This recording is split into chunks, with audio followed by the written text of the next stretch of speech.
Peace, peace, kings and queens of the Around the Way Curls community. This is Shanti coming live from the 215. I'm alone in this intro. Antoinette will be coming a little bit later, but right now it's just me. And I hope that you're excited to spend a little bit of one-on-one with me. I'm sitting here, if you're on Patreon, in a full-length cheetah pajamas. I have a messy bun atop my head. It's very up close and personal, okay? And we had a little bit of a scheduling snafu again, so I'm just here to keep this machine going. You know what I mean? I ain't trying to upset the community. My updates. What are my updates? It is October 13th. We're in the middle of the month. I'm getting ready for the holiday. For most retail folks, it's like now, and November 1st is kickoff time. It's like, ready or not, you better get it together. So I'm in those stages, which can feel a little bit stressful, but I'm also grateful to be doing this another year. All in all, I feel healthy. I've been maintaining my workouts. You know what I mean? Somebody did tell me that my butt grew out a little bit. So I made progress, slow and steady. Yeah, that's about it, y'all. What I will do with you all, rather than talk to myself and waste everyone's time, is we're just going to get into some voicemails. There are some that are particularly directed towards me, so come with it. I'm here to answer. You call, I answer. Let's go. Voicemails. Here's the first one. Hi, Shanti and Antoinette. This is Natasha, longtime listener since your blog days and a subscriber to your Patreon. I just sent you guys a message on Patreon, but just in case you guys didn't catch it, I have a suggestion for a topic. I know, Antoinette, you're like an expert, or you're an expert on politics, and I very much so appreciate the time and energy you take to give us the deep dives. And Shanti,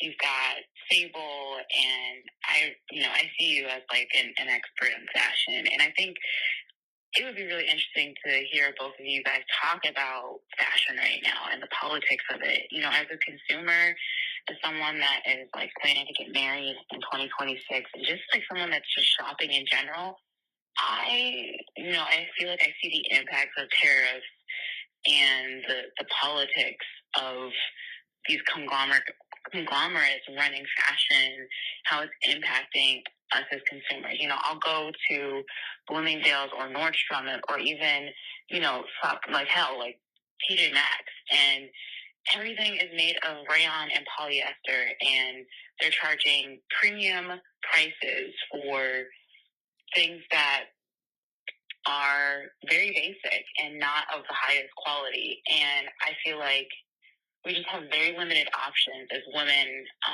for places to shop. And I just see this trickle down impact of how it's impacting the things that we buy. And I don't know, I think it would just be a very interesting way to talk about politics and to, thread in fashion and culture and, how it's impacting consumers. So just some food for thought. Last thing I want to add is the kickbacks. You guys have to give us more time and more notice on the kickbacks. You gotta, I don't know, make an Instagram post. I'm not sure if you guys do it at the same time every week or every month, but more notice, more amplification of when you're doing it, and I will definitely be there. Anyway, keep up the work, guys. I love what you do. Bye. I love that. We do have a kickback coming up actually this month of October. Just as a reminder to everyone, we hear you. That is not the first person that's told us to work on our promotions. Got it. Heard you. So October 30th, that'll be a Thursday at 7 p.m. is going to be our next kickback, which isn't the most convenient for working folks. I get it. But also it could be a nice reprieve after a long day to just come, kick back, talk. It's very low key, low stakes there. It's just kind of like folks getting together to chit chat. So it's not necessarily too intensive, not a big ask. But yes, so that Thursday, October 30th, 7 p.m. Eastern Standard is our next kickback. As it pertains to fashion,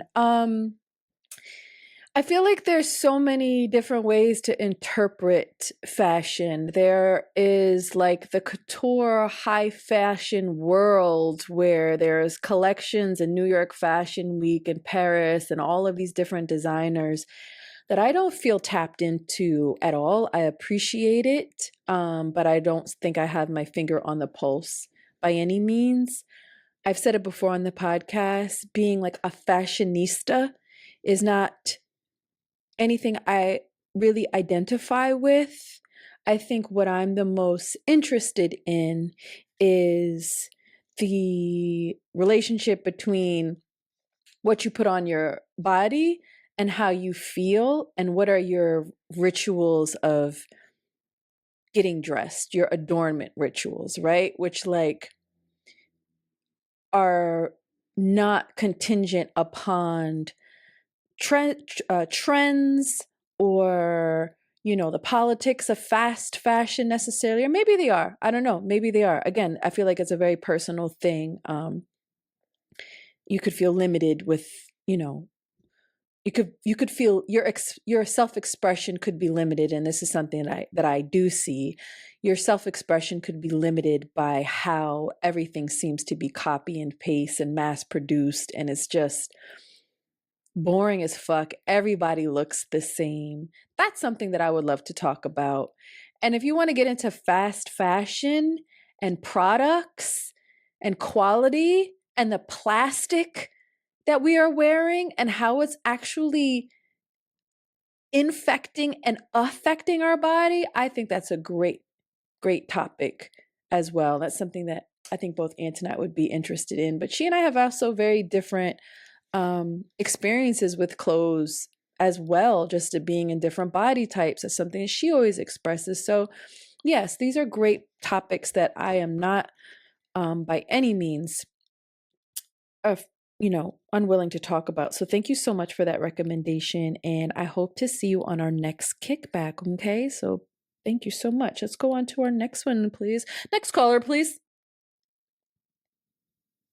Hola, hola, mi gente, mi gentes. This is Kiana. I just got done listening to episode 464, I believe. And there's a couple of things I took away from this episode. The first thing is, one, I think a lot of people forget how young this country is. This is just the beginning of historical timelines that need to be remedied and to be played out multiple times. I mean, for example, look at what is going on in Thailand versus Cambodia. Let's look at what's going on in India with the killing and genocide of Muslim Indians and Muslim people in general, right? The second thing came up was the simple fact of this leadership Antoinette talked about. Leadership is looking like supporting grassroots net nonprofits and also companies like businesses like the one that you mentioned over there in Slopes Park in Brooklyn, where you have the space to offer the community to gather and have fellowship and do pop-ups and just support, right? That's what leadership is looking like. So I agree with Antoinette regarding the fact that you need to find in your own personal heart what you are pulled to and called to, and heavily put the manpower behind it, regardless if that's volunteering, if that is money, if that is getting friends together to support in different ways, especially coming up on these holiday seasons. And then the last thing is, I'm a big believer in gatekeeping, especially gatekeeping from skin folks that ain't kin folks, and also those that aren't part of the community. You got to remember, here, the reason why the Underground Railroad worked so well is because we did not have to talk verbally for the mainstream to understand and to have empathy towards us. We kept it amongst ourselves to make forward progression and movement. We don't need no one to know our strategies but those that are in that community to strategize and to uniform. Especially right now, since they definitely have an eye scan all these social media platforms and data so that they can put back targets on all our backs, regardless of what we're talking about. So if they see any hint of resistance, they're coming after us, all of us. So I just want to leave those 3 little points for the listeners and for y'all to just chew on and think about as we go through this dark time, because at the end of the day, this is what we're going to have to face. It has all been written in the books before we all got here on this planet. So at the end of the day, I'm sending peace and love and encouragement, and take your motherfucking breaks when you need them. Disconnect, go into Lululand, escape, and then come back and join the rest of us. I'm a healer, so I've been taking care of a lot of these head honchos that are doing the work on the ground, and to make sure that they are revived and go back to the battlefield, because that's what it is right now. It's time for us to all stand up and go to war as soldiers. Not coming for play. And I can pick it up what you're putting down, for real. I think what really stood out to me in this is the gatekeeping part, which requires just kind of like going back to the basics. And a lot of these conversations and these echo chambers that I feel like we're in online happens in person, amongst people that you can really like energetically feel and get to know. You know what I mean? I feel like we have we're sharing such deep ideas, and, you know, I feel like even having the conflict online is not the same as having it in person and like seeing somebody, which makes me feel like we have to get offline in some kind of ways. And to this person's point of creating those community, those opportunities in community to get together, and before even strategizing, just like decompress together, get to know each other. I recently had an event at my studio at the Sable Collective, and it was just a collage making event. You know, it wasn't like around like these great political strategies or these large ideas. It was just like, come cut out some magazines, be creative together. And I was watching myself and so many people slowly calm the fuck down. And because their hands were busy and they all had like a shared task and they were doing something creative, one, calming down and like the awkward getting to know each other was just so much easier, and it was such a relief. And then the second thing was like, we just opened up to each other so much more easily. And, you know, then trust is built, and then these conversations could be had. It's kind of hard to know who the fuck is on your side or who isn't. What are their thoughts? Like what are their belief systems? You can't just assume shit. You gotta like get to know each other, which takes some time, and which takes some effort, because we're all tired, we're all exhausted.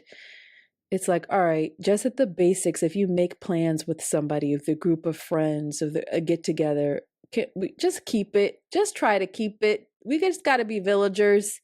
You know, you feel better. It's like going to the gym. You'll feel better afterwards. So last voicemail, and then I'll be done, and then we'll get into our topic, and Antoinette will be back on the Pizzod.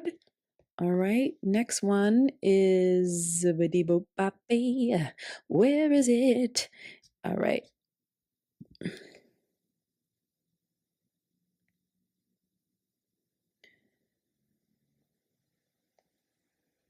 I might not be able to find it, and it's going to take too much time, and now I'm nervous, and oh well, we'll bring it up next week. All right. After these messages, we'll be right back.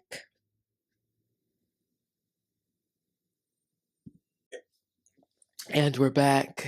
Hello, good people. Peace, peace, queen. Peace, peace, peace, peace, peace. Let's get into the topic. So, since we all know that I'm now Dominican, and hopefully I haven't been chewed up on the internet because we're recording this early. So just know that if I get chewed up for that Dominican bit, I won't do it after this episode. Like once I hear the feedback, I'll make sure I tighten up. But just know that I'm recording this in September. So Girl, you Dominican. I really am, though. In my spirit, I am Cuban, so I feel good about that. But listen, you know, Cardi B is such an interesting woman because she really gets the people talking. And like, yeah, there's fluff, talking, oh, the beef. But then there's also this undercurrent of conversation with Cardi, where Cardi triggers the intellectuals, the highly educated, the folks that understand how we should and should not function in society. Those folks that seem to think that they make the rules, but really they're just following them. Ooh. And so it made me want to talk about respectability politics. Shanti, I'm going to send you a gentle reminder to hit that mark button because we will not remember this later. But first, let's define what respectability politics is. Can you give me a definition? It's not a quiz. I just want to hear like your general Respectability politics is when the status quo based on European ideals of etiquette, professionalism, and social conduct are the standard, and anybody that goes outside of those cookie cutter lines of the Anglo-Saxon dialect, social, and aesthetic standards is off-putting, and that in order to be mainstream and accepted, you have to succumb to the white man's way of being, and I rebuke it. You play, but that is such a good, like you play around, but it's succinct, it's spot on, great vocabulary. I'm going to read what I wrote because I can't do what you just did. Respectability politics refers to a social strategy. So that's important. Social strategy where marginalized people try to gain acceptance, safety, or equality by conforming to the norms, behaviors, or values of the dominant group. So basically everything you said, because it is the Anglo-Saxon, like it's all of that. Okay. And it's basically the idea, if we act good enough, proper enough, or respectable enough, maybe we'll be treated fairly. Treated like a human. Right. Valued, maybe I'll, and treated fairly is a loaded term. Because I don't know, it's just treated fairly. Treated fairly can mean, I'll be considered for this job. I'll be able to keep my job. I'll be considered for this loan. Like treated fairly has a lot more impact than just how I feel when I put my head on the pillow if people are nice to me or not, right? Mm-hmm. So its origins. The term is often used in discussions of race, gender, and class. So we often, from our lens, think about it from a racial and even a gender perspective. But I do think class is very important. And that's where like poor folks, especially poor white folks, feel very unseen. But it became prominent through the work of the Black feminist scholar Evelyn Brooks Higginbotham, who described how Black women in the early 20th century were pressured to embody respectable values, cleanliness, modesty, to counter racial stereotypes. Instead of challenging unjust systems, respectability politics puts the burden on marginalized people to prove their worthiness by meeting dominant culture standards. I think that's really important too. So not we know that there is a social strategy behind further marginalizing the marginalized groups, right? Because and othering them, right? And we talked about this before, that making sure that the lens of which we judge society and of which our value systems are based in are all through white and rich and male standards. Can you agree with that? Mm-hmm. Okay, so the strategy is coming from that group, right? The haves. Then you have all of these have-nots that are like, well, okay, if I'm more like them and I can prove that I'm like them, then they'll accept me. Not only will they, right, I'm going to assimilate. Not only will they accept me, but I will be able to pass go and collect $200 with ease. I won't have these obstacles. I will no longer be marginalized because I'll be one of them. So, examples of this: expecting poor folks to quote unquote dress nicely to be taken seriously, right? Telling LGBTQ plus folks to act less flamboyant in order to gain acceptance, urging women to avoid certain clothes or language in order to be respected. To be fucking safe, to not be fucking talk about it, hurt physically, and that's how strong it gets. Actually, for especially the queer community, for your life to not be at risk. Mm-hmm. So I'm saying the stakes are very high. This language, this fairness thing, and to be respected and all that, yeah. Like that's a plus. Mm-hmm. I'm actually trying to get you to see me as a human being so you don't harm me. Mm-hmm. Like physically, emotionally, financially, all the ways. So a lot of people navigate respectability politics by code switching. So while this can sometimes help, especially folks in the corporate world, navigate possible hostile environments, it also reinforces inequality by suggesting that dignity and rights must be earned through conformity rather than just being something that's inherent. So I see oftentimes a lot of folks. I was actually at a cookout where this man was going back and forth and showing us his code switch and how elite it was. And we were cracking up because at the same respect, it is indeed a skill. Mm-hmm. You know, like that's language. A skill to be, it's a whole language. Mm-hmm. There's a tone, mm-hmm. There is a rhythm, there's a physicality to it, there's a look, there's a certain smile. There's a cadence in how you write things. There might even be a little smiley face at the end. I've caught myself recently at work adding smiley faces. And not on a professional email, but over Teams. Like, because often my job is to, rally the troops, make sure everybody knows what the hell they need to be doing today, calling people out when it's not being done and calling them in. I'm the person that's like coming through with the hammer and the bullhorn, like, guys, we gotta, and it can be annoying. I'm sure it can, being on the receiving end of it, especially when I've pinged people, the same person, in multiple different channels. And I'm like, this person just got 7 pings from me, but it's all in multiple different channels because it's all for different things. I'm sure they're sick of seeing my name. So I'm going to lighten it up with a little smiley face on that motherfucker. Or a little GIF so that they know that I know that it's annoying, but hey, we got to get it done.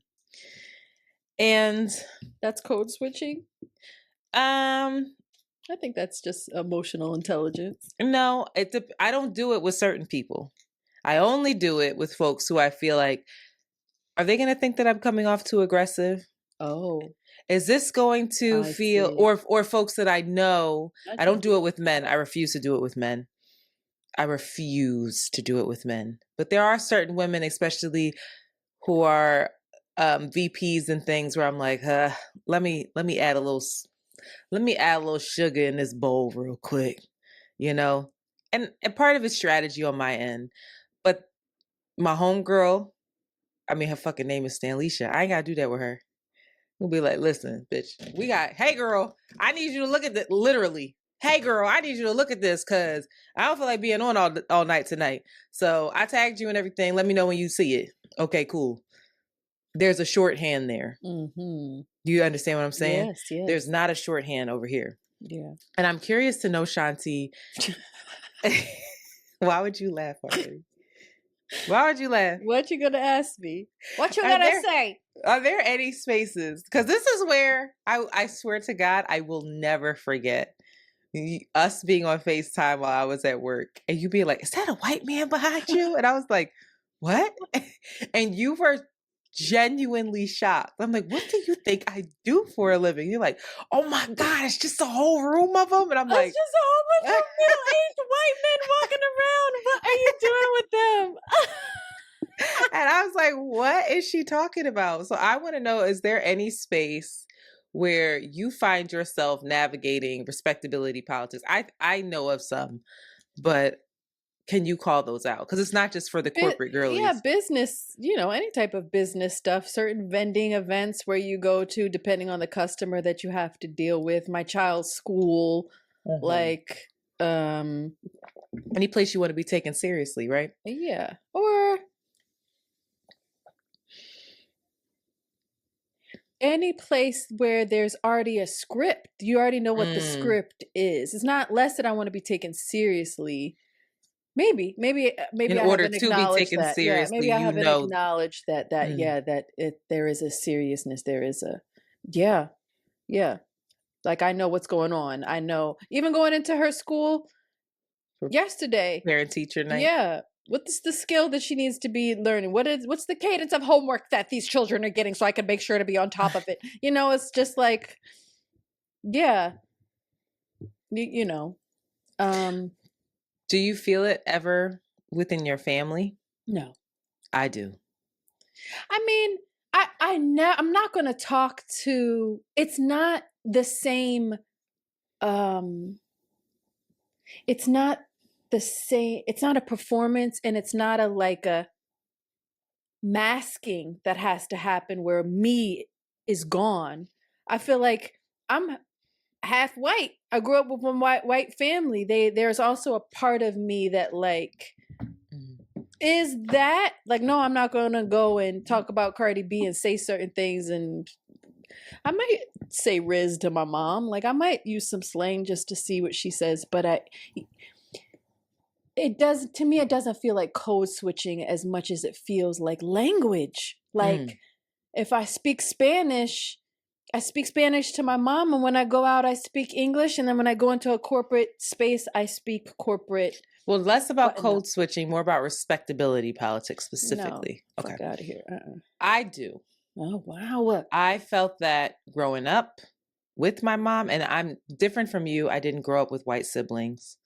I didn't grow up in a house with white folks. I grew up in a house with a white mom. To be or I didn't fair, have that. I didn't grow up with them. They were around. Only my sister. They were around. We didn't necessarily grow up. I didn't have that at all. And my white family was far yonder, 6 hours away. So when I did see them, when I started to form my identity more, I became very aware of, wait a minute. And this ain't gonna fly over here. So what give me a lot of it's, well, I think I'm aware of the respectability politics. I tend to do the hi, how are you? Voice goes up, right? Yeah. Oh, it's so good to see you. Small talk, knowing that I know you fucking voted for Trump, and I know what the fuck you've been saying about me, and I know you don't like my posts online, but I'm gonna fucking ignore it and go and sit with my sister and my Aunt Barbara at the same table every year amongst the family, but it's just us. The liberal table is what they call it. Wow. And my cousin Christy will come over, and certain people will come say hello, but we're only going to talk about so much. Wow. And within my mom and growing up with my mom, certain music I'm not going to play. Yeah. There's no way in hell that I'm going to play. Yeah. Even to this day, my mom gets in my car, the radio is off. True. No way. True. Because I don't feel like Lower hearing chakra. Yeah. I don't feel like hearing it. I don't feel like going into the debate. To this day, we have don't talk to me about Beyonce. I don't want to hear you talk about respectability, politics, and how she's a slut. I don't want to hear it. Literally, this is the Beyonce. verbiage. It's just silly. My mom's also a hater. I don't even think that's a racial thing. She's just jealous. So like, it's that. But like, it's less now with my mom as my mom has recognized the tight grips of respectability, specifically for women. And she can recognize that, but there are still rules and values that are important to her that she wants to uphold. And I will say it's loosened more now that I'm partnered, because now she knows, well, you are valued, you are loved, so you are safe. Someone does want you, and I can tell that he loves you a lot. So if you're over the top, it doesn't scare me as much because you got somebody. Word. But before, if you were over the top, well, that's going to prevent you from being partnered and being safe. Ooh. Tricky. And don't talk about my mom, y'all, because I'll fight you. Because she's a lovely lady. She just, her conditioning is conditioned. Exactly. She's a Catholic woman from Pittsburgh. So we all know that I love Cardi B. It's a long-winded intro. And I want to use her as a case study for this conversation. So Cardi B, we know, former stripper from the Bronx, Afro-Latina like me. Outspoken personality. I just saw a clip of her. I didn't watch Love and Hip Hop, and I want to find out how I go back and watch her on there. I saw 2 clips that are resurfacing. One of her being frustrated with some DJ boy who would not listen to her music, wouldn't even listen to it, and that he was supposed to be her homeboy. I thought that was fucked up. But 2, it was during a reunion where all of a sudden she looked out in the crowd and started cussing somebody out. And it was her teacher, her former teacher. And she was like, why the fuck are you even here? You remember when you told me I wasn't going to be nothing but a stripper ever? And look at you. Now you in this audience watching me. That's embarrassing. And they actually like removed the woman. She was like yelling back and stuff. So this is who Cardi is. Is that real? They probably set that up. Anyhow, either way, that was a teacher. She called her Miss whatever. She said the name. Cardi is someone who, Cardi reminds me a lot of Keke Palmer without the training, the PR training. Keke Palmer is so herself. She is larger than life, likable, authentic, seemingly. And we all love her and dote on her. We saw her. She was welcomed, I think, what was the show with her and Michael Strahan and the other girl? She was on there as a host. Keke Palmer is somebody who white people are good with. They, she's non-threatening. Cardi B, to me, is the same kind of energy. You watch Cardi B, she's likable. You saw her in front of that jury. She's telling jokes. She got the whole room in her hand laughing. It's impossible to not be drawn to her authenticity. Even when she's dead ass wrong. Even when she's saying some shit that you like, oh my God, Cardi. But you're like, she means it. And she seemingly doesn't mean any harm. She seemingly is just like, you bother me, you bark up this tree, I'm gonna bark back at you. Seemingly. And if she does cause harm, it's due to some ignorance, right?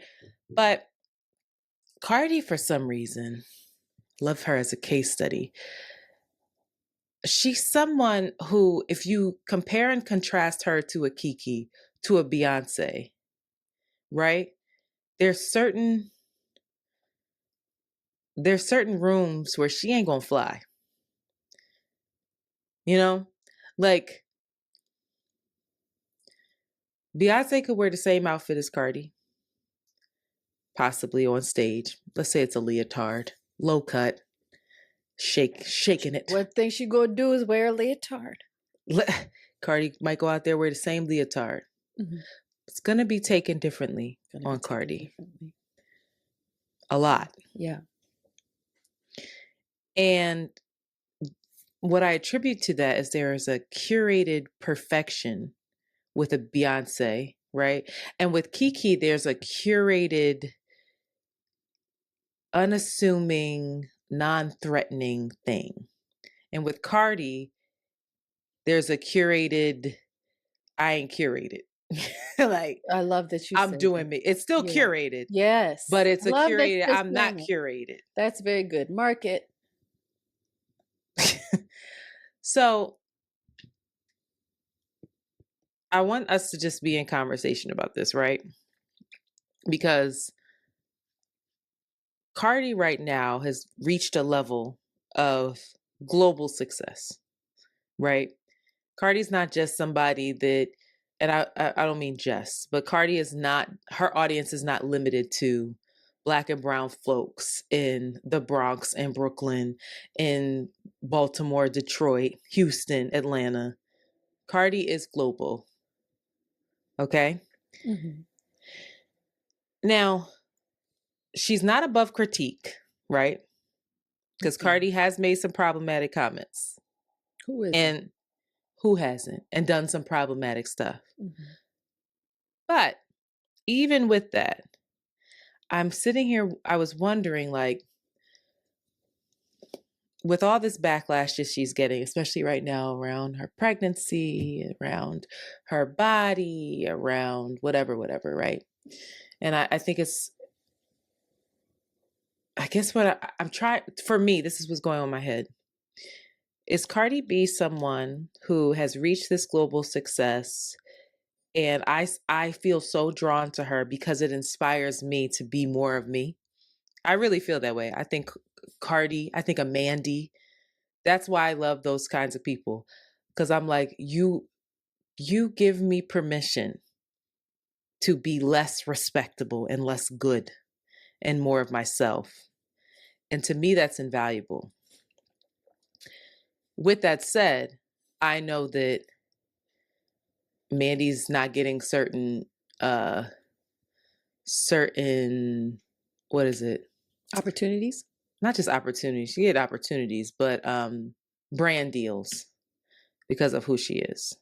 Brands don't want to align with her, certain ones. The same typical ones do. Right? How and I wonder, like, it's us that's upholding that, because the brands are gonna respond to us, or is it vice versa? Like, how do you feel about Cardi B? How would you feel if Jolie was like, this is my idol? I love her. I feel good about her choices. I this is my idol. I want to go to her show. I'm rapping every word. This is my girl. I would be curious. I feel like that would be a great. I think she's a wonderful landing place for conversation and what it means for womanhood, respectability, sexuality. I feel like Beyonce, all of these really. Beyonce again. Beyonce is everything. She's omniscient. She's everywhere, everything, everywhere, all at once. She's actually not the example that we can use for anything, and the example we use for everything.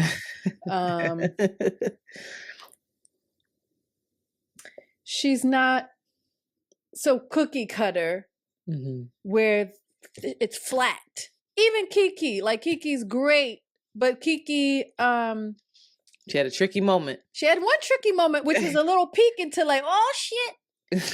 But I think what is reality and what's most interesting is the complexity and the ways that she seemingly contradicts the values of America, what womanhood is, but also motherhood. Like, motherhood is, and demands. Not only does she invite, she demands you to reckon with what triggers you about her. Mm-hmm. And there are things that trigger me about Cardi. And what it makes they? Me I think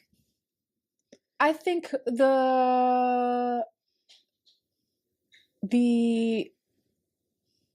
choices around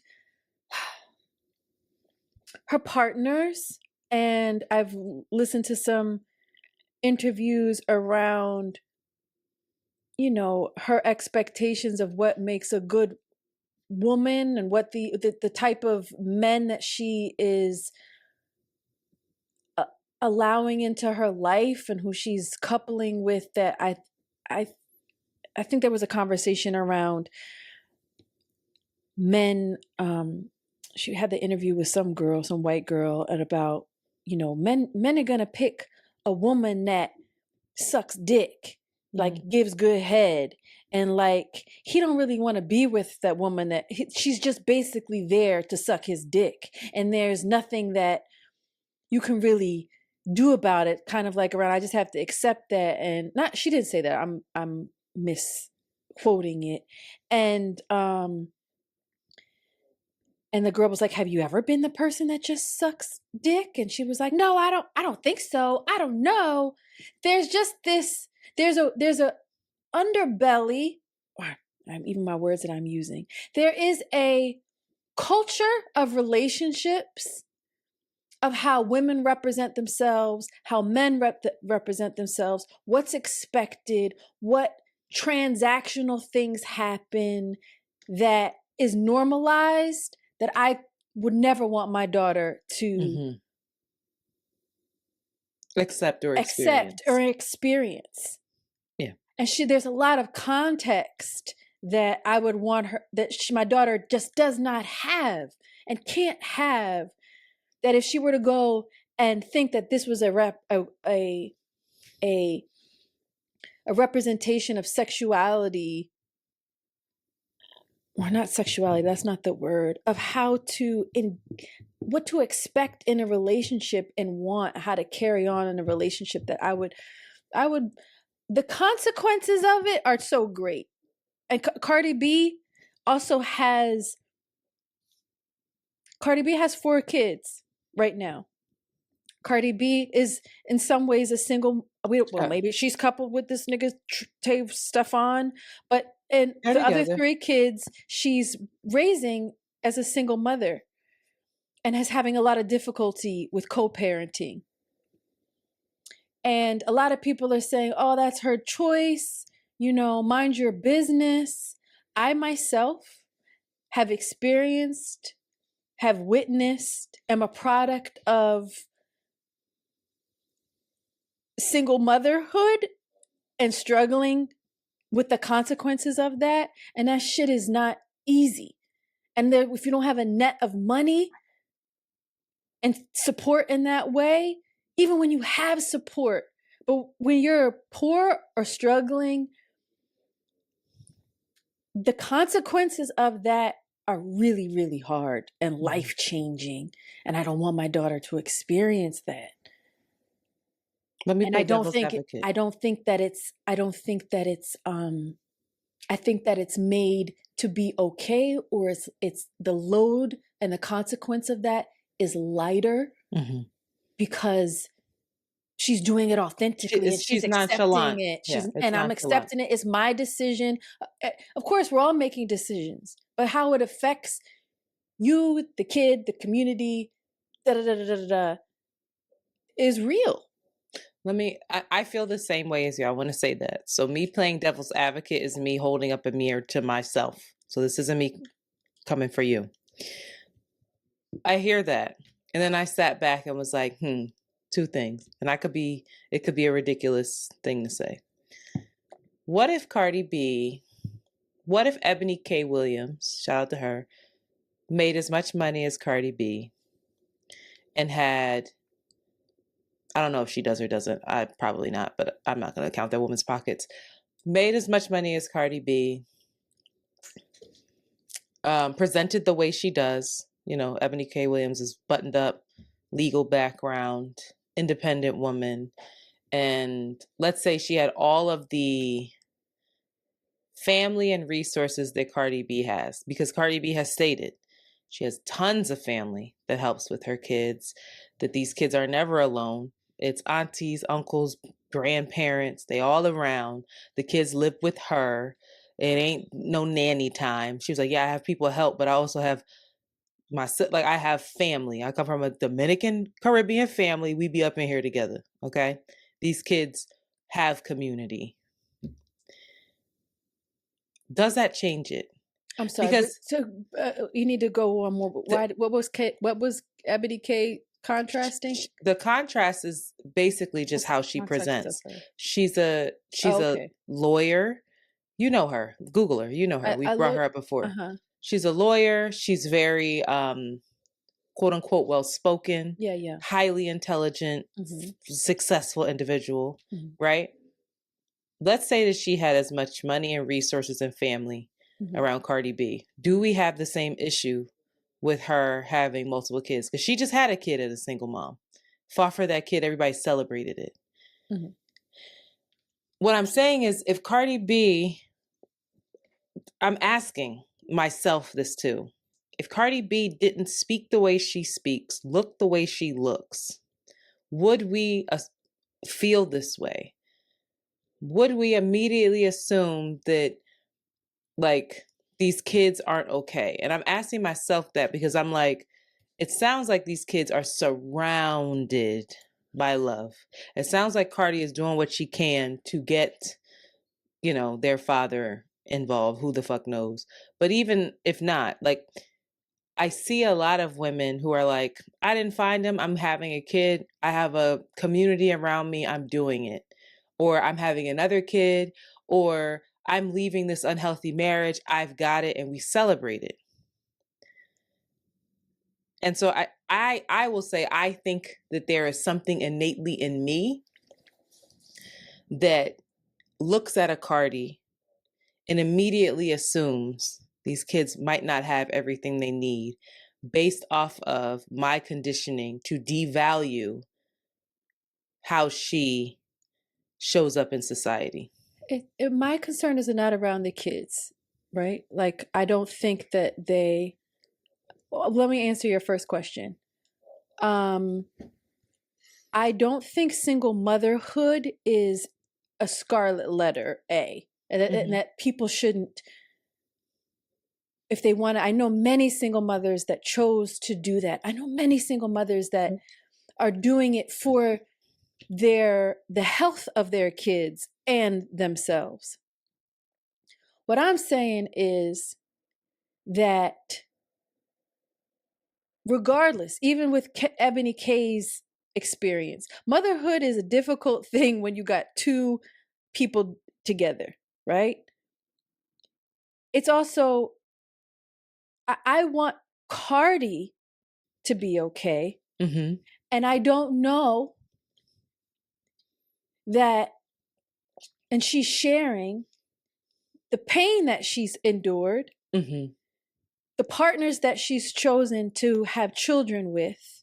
It has nothing to do with how she speaks. It has nothing to do with her. Doesn't sound like she's her okay. Class. It's not okay, and it's not. So you're caring. You're not judging her. You're concerned for her. Got it. But I think that we normalize it, and then we put another burden on women in a way, or we're not really seeing that shit is hard. And now she's working on top of it. She's a working mother, a single mom in some ways, trying to navigate this relationship with this other person. I think that we as a culture we do not have honest conversations around motherhood. We do not have honest conversations around how it fucks with you, and it's not easy regardless if you have money or not. And I think that it's dangerous to I think that it's dismissive to be like, oh, she got money, he got money too, those kids are gonna be okay. Is Cardi really okay? Is this really? It's less about the kids. You're saying, is she okay? Yeah, is she okay? That makes sense to me. And I think, you said normalize. I even think that, I don't know if we need to normalize it or not, because I don't know. Sometimes normalize feels like there's judgment. I'm happy that when you were talking about, we normalize the way that she's talking about relationships, the way that she is expressing, I guess, some sort of acceptance of, men are going to do certain things. Niggas ain't shit. Yeah. And they cheat. And I think that that's been her experience. She's someone who's been harmed. And I think that's many of our experiences. With that said, I think that there is a larger conversation around,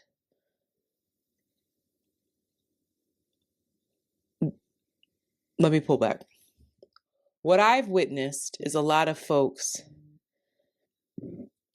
judging Cardi, lashing out at her, saying all the things she's not, um, and being deeply disappointed in her. Diminishing her. Yeah. Instead of saying, I'm concerned. Yeah. Are you okay? Have you healed from this last thing? Sounds like that was a lot. Yes. I want the best for you. Yes. You know, do you know what you deserve in a relationship? Are you clear that you're getting it here? It's not my business to tell you whether or not you are or not. Also, it's not my job to tell you what you want out of a relationship. You might be okay with, he gonna go get some head somewhere else. I'm good. I don't care. There are some women who are fine with that. It's not for me to tell you whether that's right or wrong, right? Because that's where we start to say my way is the right way, right? There's only one right way to do this, and this is how all Black women should be treated in their relationships, and this is what you deserve. But it might not be what you fucking want, or it might not be in alignment with you. But I think that the larger conversation here is that we do that with each other.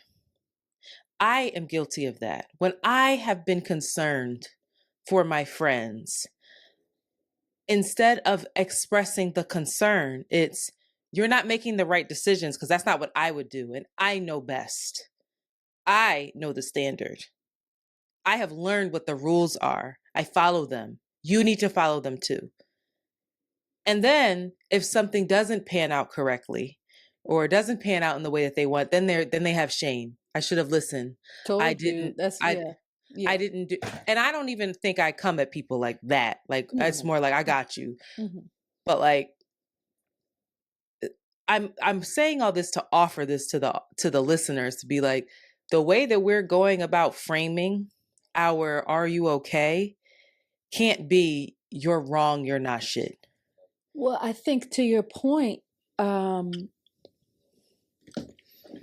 I think we always have to go back to ourselves. I think people at the heart of it aren't really concerned with, are you okay? No. And they're just ego tripping and working out their own internal, me included, mm-hmm.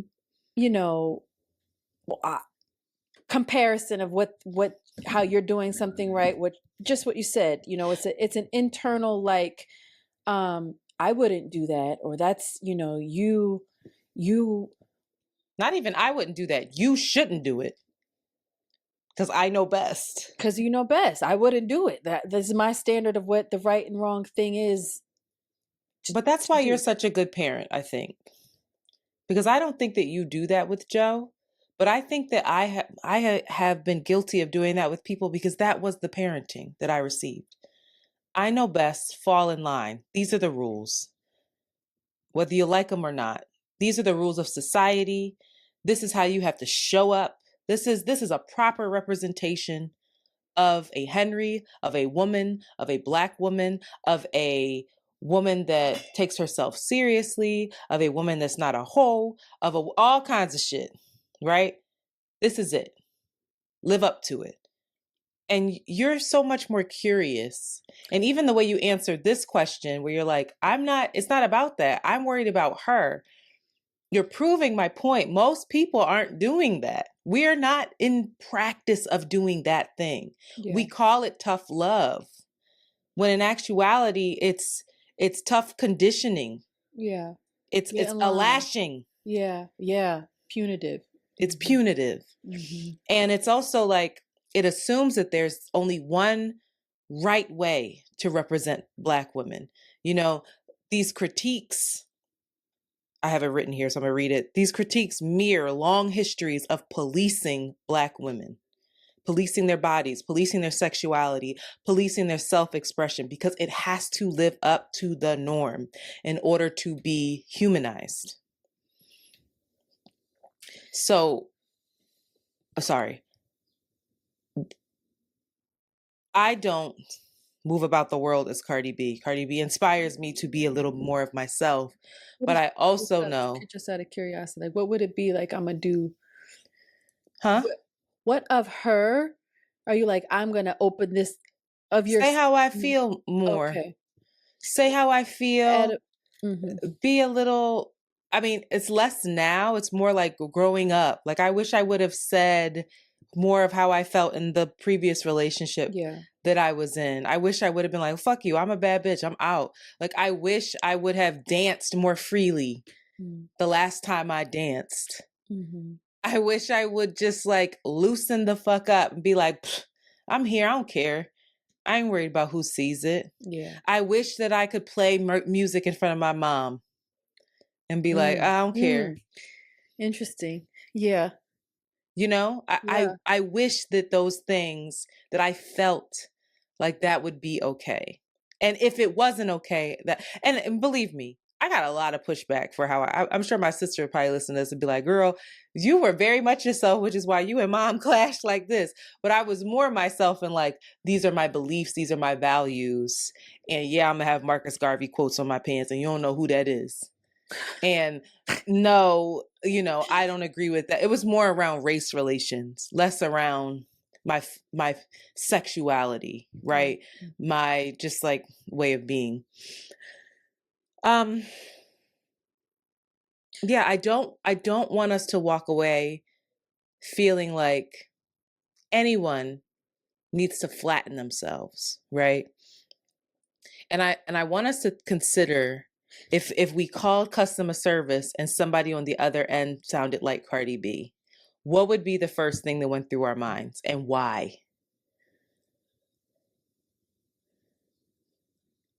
You know, if I walked into a corporate meeting and somebody was like, you know, hey y'all, what's up? You know, because I have a client right now who is very relaxed, you know? I have a president of my company. No, but she's cool.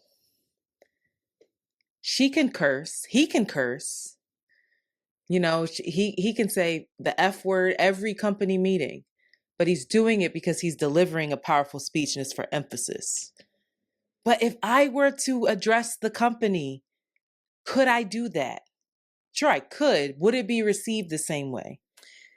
You know why what? not? Why not? I think that Cardi B, why people love her as well, is Cardi B is incredibly intelligent, undeniably intelligent. Absolutely. So that's where I think the respect comes in. I think actually you could. I think in a new setting, you perhaps should show up. Maybe you shouldn't come up cursing, but you should allow more of yourself because you have the skill set and the credibility to. There's no fucking way that people wouldn't know that you're adept and know what the fuck you're doing. You add a motherfucker, so you know, just because that's part of who you are. Mona, is immediately the range of Mona, it is expansive. I love it. It fucks everybody's head up because there are people, and don't get me wrong, and maybe listen, there are some people that speak a certain way and you don't have the range, you don't have the experience, you're not qualified in a certain way that, I don't know, my trust, my interest in you, I do judge you, and that is probably very wrong. It's very wrong. But there are some other motherfuckers that, you know, that speak a certain way, that may be hood, that like can just run circles. Critically think and run circles around you. Strategy, angles, negotiations, their process of all of the things I can't Cardi, even do it. Look at this rollout. Look at the rollout. I mean, I know people that I know that I grew up with. One of my friends, Jabria, she's from the hood. The way that girl's mind worked, I can't keep up with it. She talks fast, thinks fast. The angles that she has, the way that she sees things, opportunities, like. And then there are some other niggas that can't form a sentence and cannot think very well. Like they're limited in a way. And the same goes for folks that could put their verbs and their nouns. Mediocre as fuck. And I think that's also something that we need to think about when we go on the other end. And hi, this is me representing for the Baba. We assume that they have a capability and an insight and strategy, and we trust them far more than somebody else. That they don't deserve that shit either. They don't deserve the judgments that we place on them either. And I'm guilty of that as well. I really am. We all are. That's it. I would be remiss too if I didn't say, Cardi B specifically, how her behavior is judged differently than the men around her. Because it's a lot of people talking about how disgusting it is for Cardi B to be pregnant already with someone else's baby. How could she? It's gross. Meanwhile, we're not talking about how disgusting it is that her husband was cheating on her every fucking month of their marriage. We're not holding these men to the same standards to have all these babies out here. That are months and months back to back giving birth. We're not. Pregnant. Right? If anything, what we do is, if there's a woman who ends up being partnered with them, we judge her for making that decision. It's very difficult for me. I'm sorry. It's very difficult for me. Because it should be the same energy. It should be the same energy. If it is true that Stefan has 3 kids that are months apart, are you okay, bruh? Are you okay? Just health-wise. Like, do you think that, is everybody tested? Like, do you understand the responsibility? Can you manage that responsibility? And even what you're saying now is not, you idiot, you're trash, you need to grow up. You're still asking questions. It's immense responsibility. You have, these women need you beyond cash. Do you understand that?